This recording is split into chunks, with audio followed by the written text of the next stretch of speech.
talk to whoever you need to talk to. May it be therapist, may it be your husband, may it be the neighbor, may it be the stranger in the park, to your best friend. You just need to talk sometimes to get it off your chest, just to get through that day. And if it's every day, do it every day.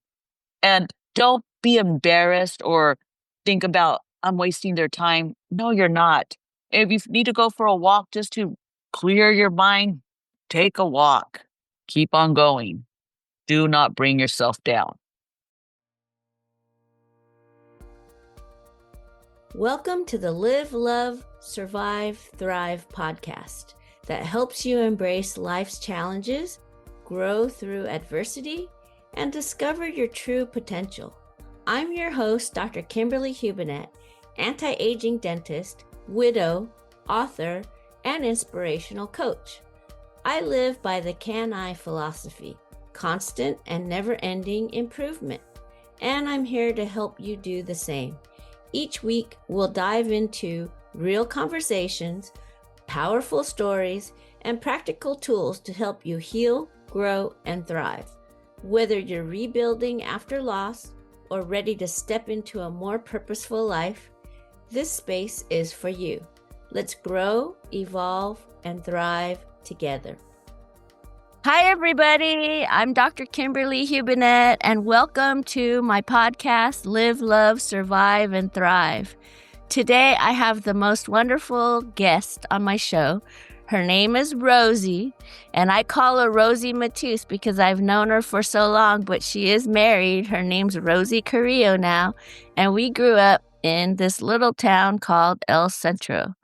And basically, she's been one of my best friends ever since, after high school, because we met after high school, right? Right. Yeah. A year after you went to college. And even though we were in the same high school class, we just never knew each other. We knew about each other, but once we met, it was forget everything else. We were like, if you can call friends soulmates, we are that. I could call her for any time, and she can call me as well. So when I was starting this podcast, I thought, hey, I'm going to ask Rosie to be on my podcast. And you never know, she might become a regular because she's had a lot of challenges with life. And let's say hello to Rosie. Hi, Rosie. Hi. Hello, Kim. As Kim said, I am Rosie Matus Carrillo, and I refer to Dr. Kimberly Hubinet as Kim Kwan, and always have and always will. Known Kim for many, many years. Again, one of my best friends that we can call each other any time of the day, night, which she still calls me every New Year's morning, right after midnight, no matter what state, country, anywhere in the world that she's at or whoever she's with. She will always stop and call me. And believe me, she will call me at 3:00 in the morning too. And she's just a wonderful, wonderful person. As she says, we are meant to meet after high school, and we have stayed friends and been friends since then. I had the honor of being her maid of honor in her wedding. And we're just so close. My kids love her. They call her aunt. Love her. My family loves her. We all love her. And when I talked to you about my podcast and my idea about it, there was a saying that you said about death. And I thought that was a really good thing because it keeps it alive and you say it just like how you normally are. So what was it that you were telling me when I said? Does death suck? It does, 100%. And that's the way I speak and I say things. I can't sugarcoat any of those things. And it just sucks in every way possible.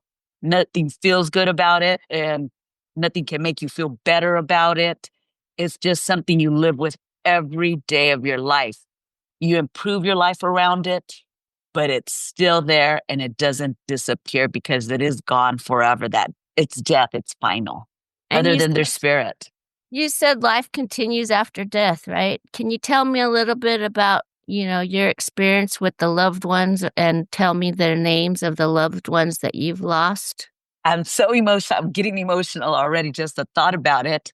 I wish And I could give you a Kleenex. I have one. There Thank you you. go. The most recent loss that we had was 5 years ago, or I had, and it was my sister, my best friend, closer than you, and you knew that. Yeah, Um, and you guys were, like, almost looking like twins, too. we were a year and 13 days apart. Her name Billy Matus. She was 50 years old when she died of cancer. It was liver cancer. She was not a drinker. Did she have her occasional drink? Yes, a social drinker, nothing like that. It happened at the tail end of COVID. Couldn't be visiting her in the hospital, whatnot. But she was one of my everythings that I really said everything to her, told her my most deepest secrets. We talked to each other every single day, every day, every day. And it was hard. And it was hard for her husband and for her son, who was 14 years old when she passed. But I felt I had to be stronger than them because I couldn't imagine losing my spouse like you did. And I just had to pick up all the pieces, help organize everything going on. What comes with dying, a funeral or cremation or the celebration of life, get together, all those things. And it just happens. And again, I just have to continue living for myself, number one, because my thing I try to live with by, I should say, is if I can't live for myself and do for myself, I can't help and do for others. They I, needed you. they needed me, and I try and take care of myself and put me number one. It sounds selfish sometimes, but again, I need to take care of me because no one can take care of me the way anybody else can.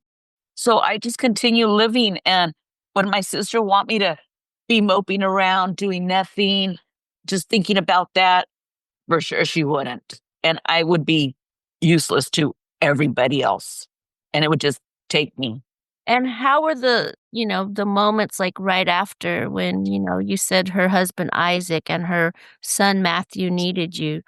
Did they isolate themselves or did they? They really did isolate themselves.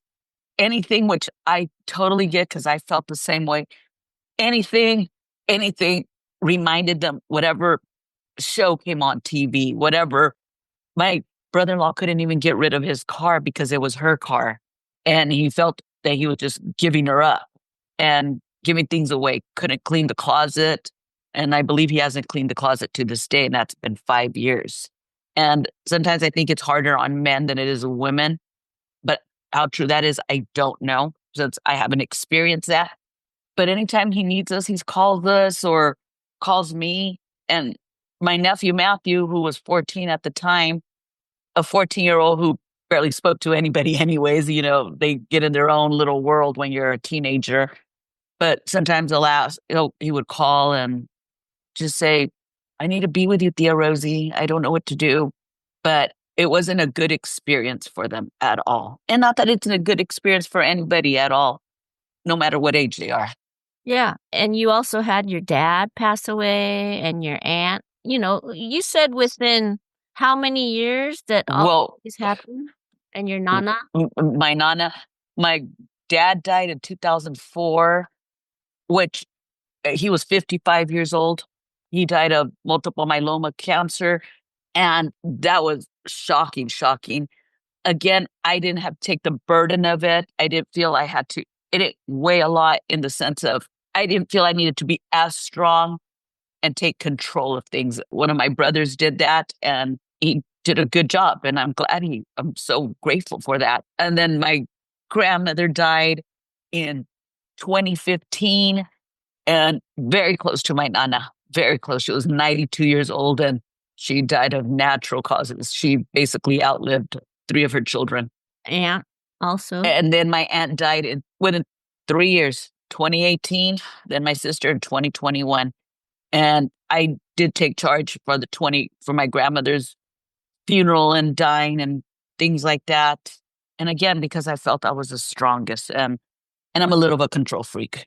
Well, I mean, you like to pay attention to detail, that's for sure. Oh, for sure. I do like that. And it was the same with my aunt and my sister. Going back to my sister, she had told me a lot of things that she wanted when she died that she couldn't talk to her husband about because he just would not accept it. So day she died, and the mortuary called and said about the funeral, and I had to tell him she didn't want to be buried. She wanted to be cremated. Mm. And he's all, really? And I said, she couldn't. She tried to talk to you about it, but you wouldn't allow it. So Mhm. I knew all these details that nobody else knew. And that's what she wanted. And she would tell me, and don't let people wear certain clothes to my funeral.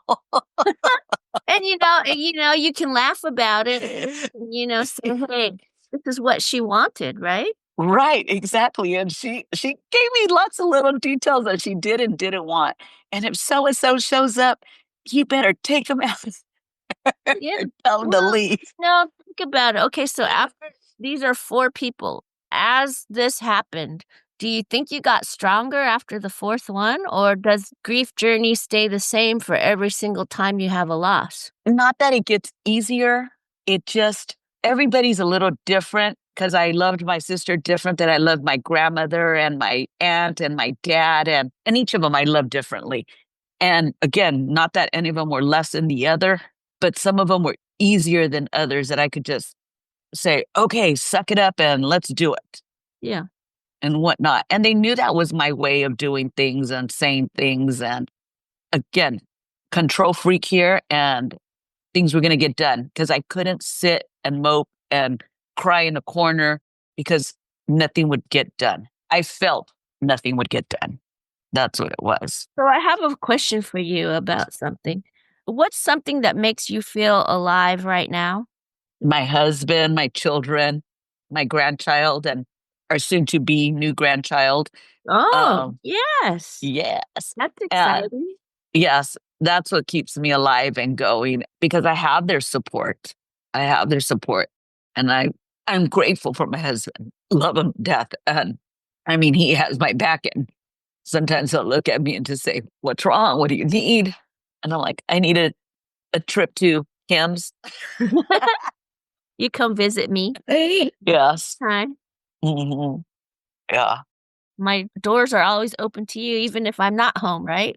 And that's literally the truth because that I've visited you before and you weren't home and I was there at your house. Yep. And I have the run of the roost. I mean, it's my house. It's basically like your house is my house. Hmm. So, you told is there, like, something that carries you through difficult seasons of life? Is there a mantra or a quote that, you always like to say or do or have or speak about? I just say, take care of yourself. Take care of yourself. You're number one. You're number one. I'm number one. And not that my children and my husband aren't number ones or my mother. I'm number one. And if I don't take care of myself, no one else is going to take care of me. And I say that a lot, a lot. And again, does it sound selfish sometimes? Maybe a little. But again, you're not going to worry. You're not living in my shoes. And it just, I have to take care of me. I have to take care of me. I know when we talked about something that I never knew about you before and you told this to me, I learned something new about you today, and it was about what you do during Thanksgiving and what you do to help the world. My husband and I would say we're very fortunate. And a lot of people don't know this about us. We donate meals to underprivileged families, friends that work at different school districts, and always ask them, is there any families we could donate to? Or here's 5 meals. This means complete meals for Thanksgiving. We give to the local, not just to the local, like, I don't want to call it the orphanage. It's like where the foster children go. And we always call them, and I shouldn't say always, every few years, we pick different years. And we always ask for the oldest children what their needs and wants are. Why? Because no matter what, 14 years old, 15 years old, they're still kids and they still want different things. And we get them what they want. What kid doesn't want that new pair of Nike shoes or the newest, well, maybe not phone, but the newest tech thing?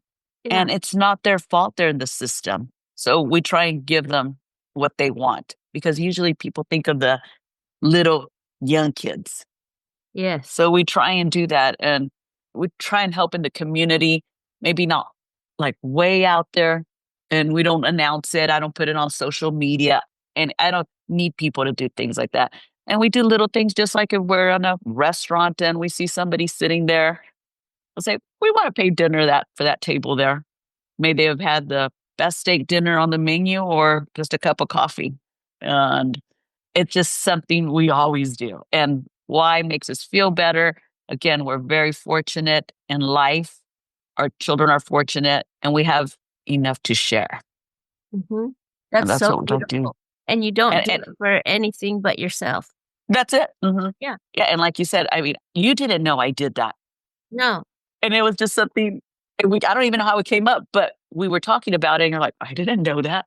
And I'm like, Mm-hmm. yep, we do that. We do that. Mm-hmm.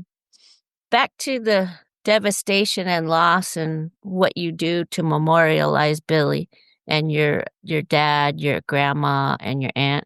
Do you have a special song or something or a book or something or a TV show or something like that that makes you think about them or memorializes them and have happy thoughts or something? Billy for every and anything. Again, we're only a year and 13 days apart. So we grew up together. We love the 80s, everything about the 80s. And she loved the Golden Girls show. And she just, for her birthday or death, the anniversary of her death, I like to drink. Her favorite drink was Paloma. Oh, And yeah, I remember that. You made it for we made it when we did were it. there. I was a We were there together on one of her anniversaries. anniversary. Yep. So that, and she used to like something called Chicken a la Liz from one of the local restaurants here. So I make my version of Chicken a la Liz to celebrate her. And especially the holidays, it gets hard. It doesn't get easier at all. The holidays, And like right now, is coming up. The holidays. yeah, my husband's setting up right now, even though we're still not even Thanksgiving. He's setting up Christmas trees and has Christmas music on. But there's times I just feel bad and I say, God, I wish my sister was here. And it gets hard. But then I say, but I gotta live. I can't give up. I love Christmas. As I always say, my favorite holidays are my Christmas or Christmas and my birthday. and And and you have your girls I too, have my girls. right? What are their Exactly. names and what? Valerie, Tiff, Jill, and Isis. Ooh, Oldest one is 32 and youngest one is 16. And I have whoa! a 5-year-old granddaughter. So Yeah. no boys in our family. Maybe our next grandchild will be a boy. We're not sure yet. We don't know. But yes, and even though 2 of them live far away from here, but I mean, I'd love for them to be home every holiday. And oh, when they can't come home for the holidays, that or choose not to come home, oh, that kills us. That kills us. But I make sure that we send wrapped gifts and whatnot. And so they appreciate that. You know, my podcast name is Live, Love, Survive, and Thrive. How do you choose to live, love, survive, and thrive? I'm not as active as you. I know you like to go walking and, to see the world. I just like being out there. I like getting with people and doing this, actually. This is my first podcast and I'm loving every moment of it. It's kind of like free therapy. Do you want to give me advice to? And I just try never to keep things bottled up.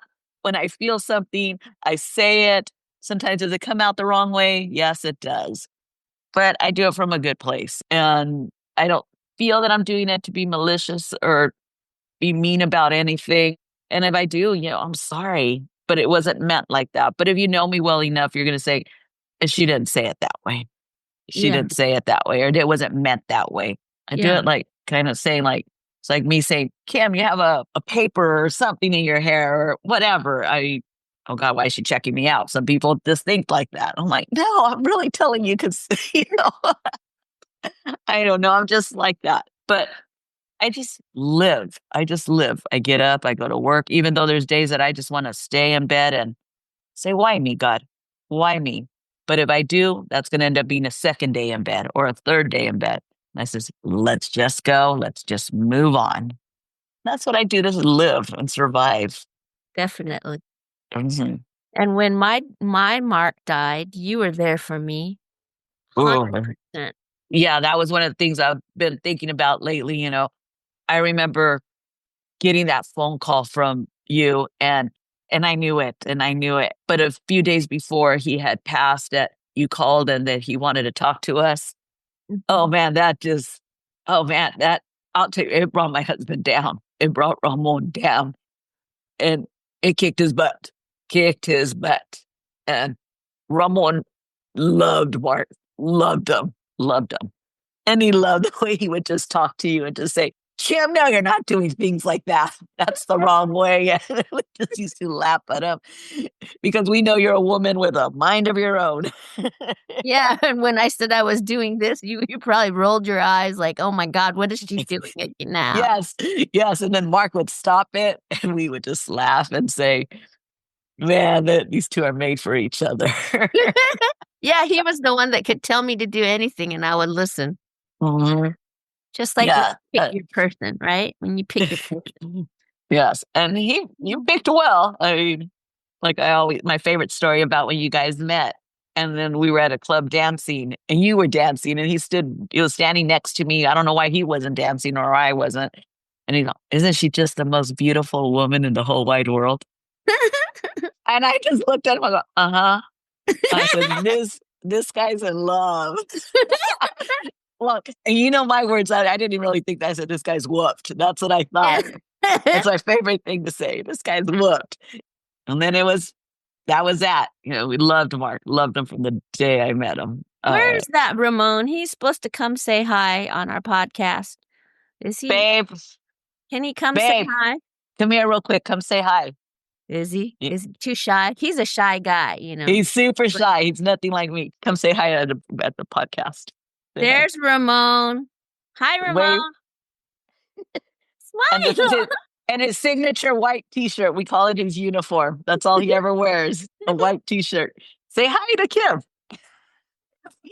He's such a dork. Do He's you have my any do you he's have my any dork. words of wisdom for us? Do you have any words of wisdom for us? He said, just stay positive. And he Oh, walked there you away. go. There you go. Yeah. That- that's his whole 3 seconds of fame. And he'll never do it again.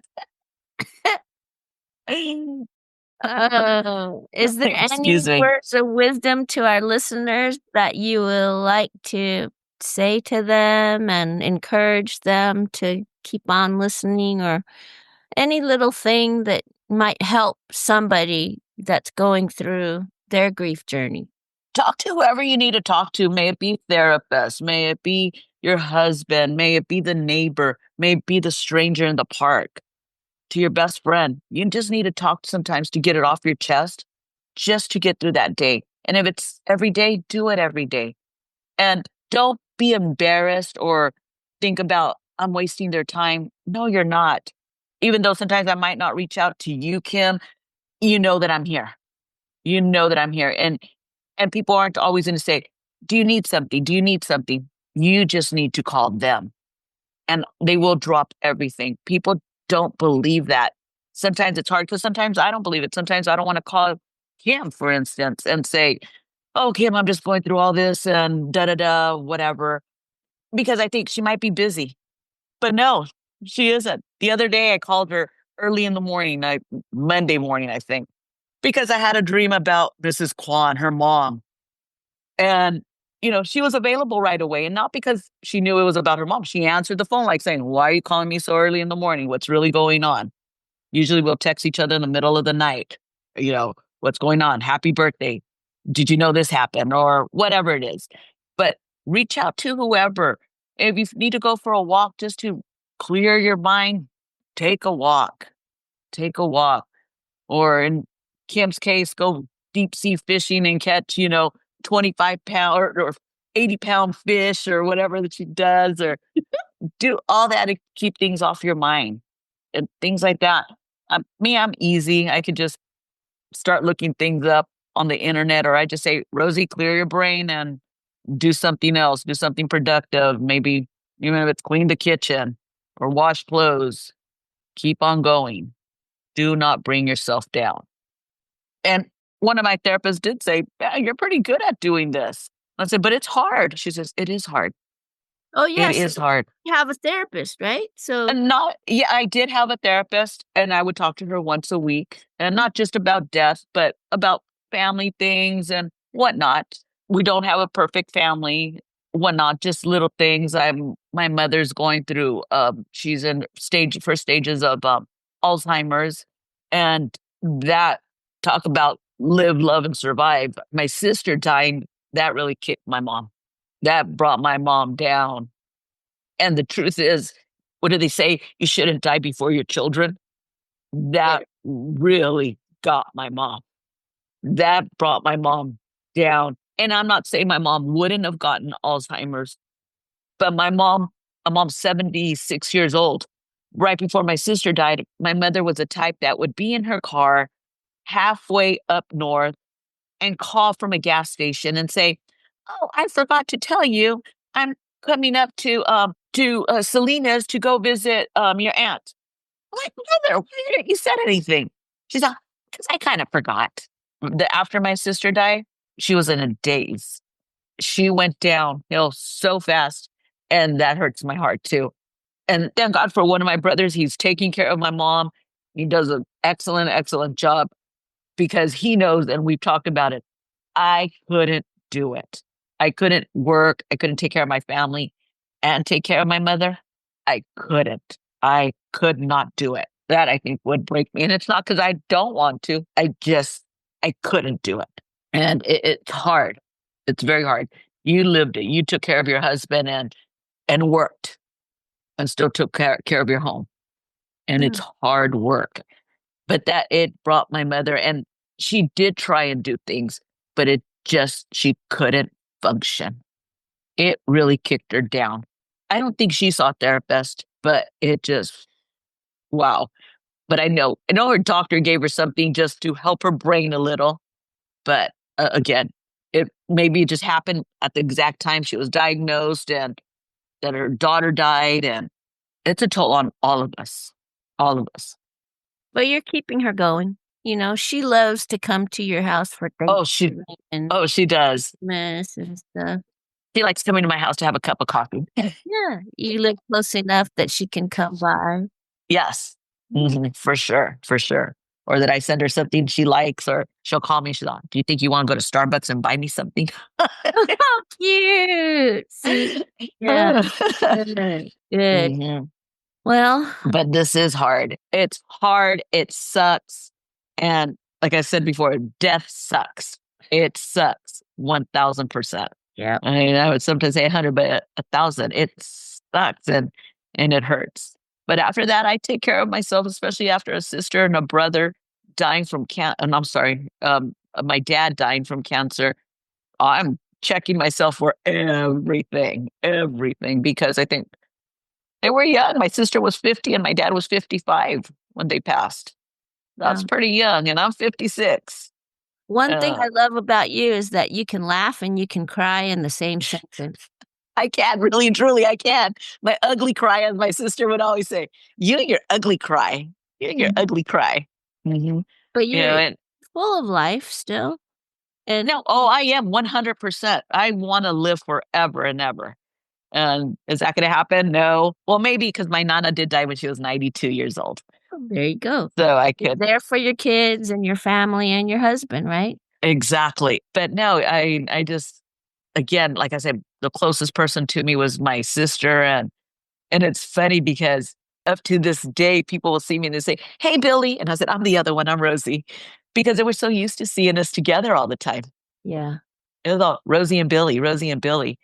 And one of my sisters, she favors Billy a lot. Oh my gosh, she favors her Who's so that? much. Angelica, my sister Angelica.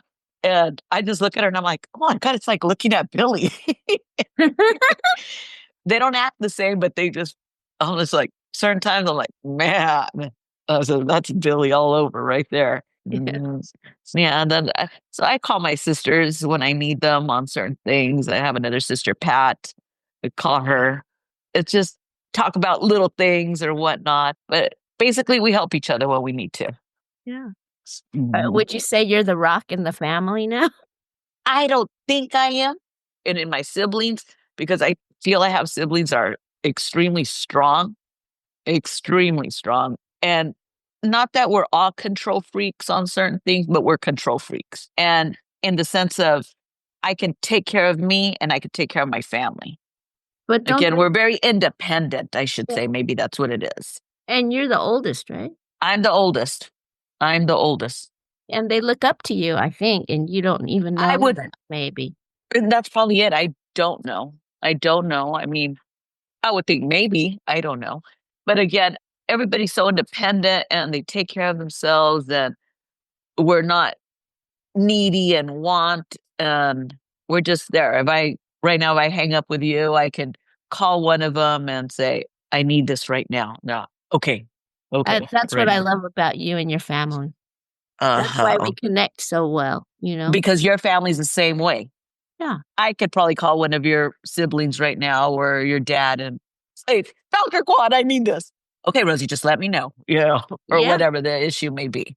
Yeah. Yeah. Again, that's probably why we connected, and we didn't know each other in high school. We knew of each other, like you said, but we didn't know each other. And your mother loved me from day one. Yeah, because I always remember her saying, where have you been? Why has she ever not brought you home? Yeah. But yeah, so I just try and help and be there for people. And again, like I tell people, when somebody dies in their family or whatnot, I always say to them, if I send them a text or I call them, I said, there's nothing I can say to you that's going to make you feel better, but I just want you to know that I'm here. Yeah. Not one thing is going to change because you're still hurting, still hurting. And I said, I just don't know what to say, but I'm thinking of you. Because sometimes it just gets so, everything happening in that very moment, you just think it starts getting so overwhelming. Like, I'm getting all these phone calls, and not that we don't appreciate them, because we do, but sometimes you just don't want to hear it. You don't want to call and talk to people for 30 minutes and explain what happened, what's going on. And that's why usually when people die and that I find out, and I shoot them a text or I call them or send them a card, I'll never ask, well, what went on and this and that, unless it's like you, but I pick and choose who it is. You know who it is and whatnot. Yeah. And It's if they want to tell you, they'll tell you. exactly, exactly. But I never ask them. I just say, if you need me, I'm here, and don't hesitate. And that's Uh, what a lot of people might need. and they Silence, do. but just there, being there. Yeah. Exactly. Exactly. Sometimes I like me being in my bedroom sleeping or just there in my room and you here in my family room. I'm a happy camper. She's here if I need to yell, Kim, or whatnot. But I just try and live how I can. And again, I can't let those deaths affect me in the sense that it takes away from my life and my family's life. So we try and live very, very, every day. Just like we're going to the rodeo tonight. Oh, nice. Fun, fun, fun. Fun, fun. Yes. Well, I totally appreciate that you were open to come on my podcast and talk about your life and be so open and, laugh and cry and joke with me and my listeners. Thank you so much. I You're really so appreciate it. very, very welcome. I would do anything for you in the world. I'd jump on a plane right now, but I'm going to the rodeo. No, I would jump on a plane right now and head to Santa Rosa right now just to go see you because I love it over there. But this is so great. Was I nervous to do this? 100%. I don't ever put myself out there, even though I always say, I want to be like YouTube famous or TikTok famous, but I still don't do it. I Hey, well, just you wouldn't. never know. I might have you be on my podcast again and we can interview people together. We can do that. We have fun like that, right? We do have fun. So I just love you it. might not have heard the last from Rosie Carrillo. Exactly. Exactly. I might be back. And again, I'm very open and, let your listeners know this took a lot from me to do. And I sometimes have a trucker's mouth and I can say some words that shouldn't be used. But this is fun. This is lots and lots of fun. And again, maybe I'll become famous this way. So this is Dr. Kimberly Hubinet, and you are? Rosie Matus Carrillo. There you go. If you loved listening to our podcast today, keep it alive by hearing from us.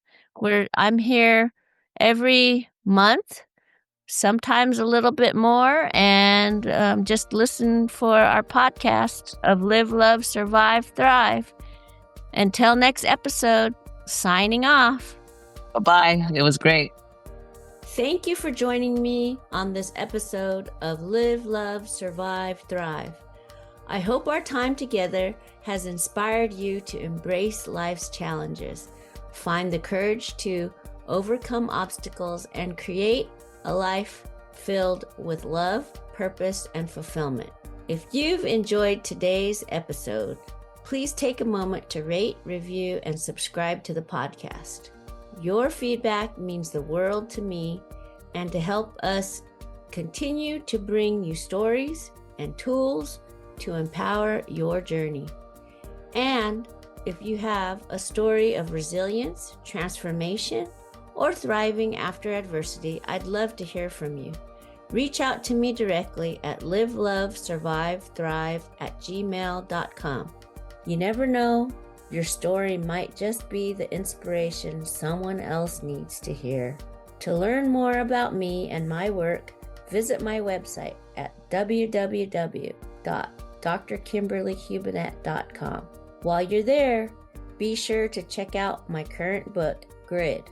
Once in a lifetime, you get to start over.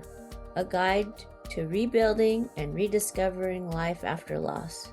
Get a sneak peek at my upcoming book, Live, Love, Survive, Thrive, a powerful companion to this podcast, and a heartfelt roadmap to reclaiming joy, resilience, and meaning after life's toughest seasons. You can also connect with me on social media. Follow me on Facebook at author Dr.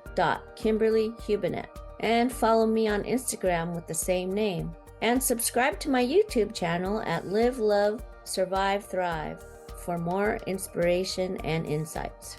Remember, you have the power within you to write your story and thrive beyond your wildest imaginations. Keep relearning to live, love, survive, thrive every single day. Until next time, I'm Dr. Kimberly Hubinet, and this is Live, Love, Survive, Thrive.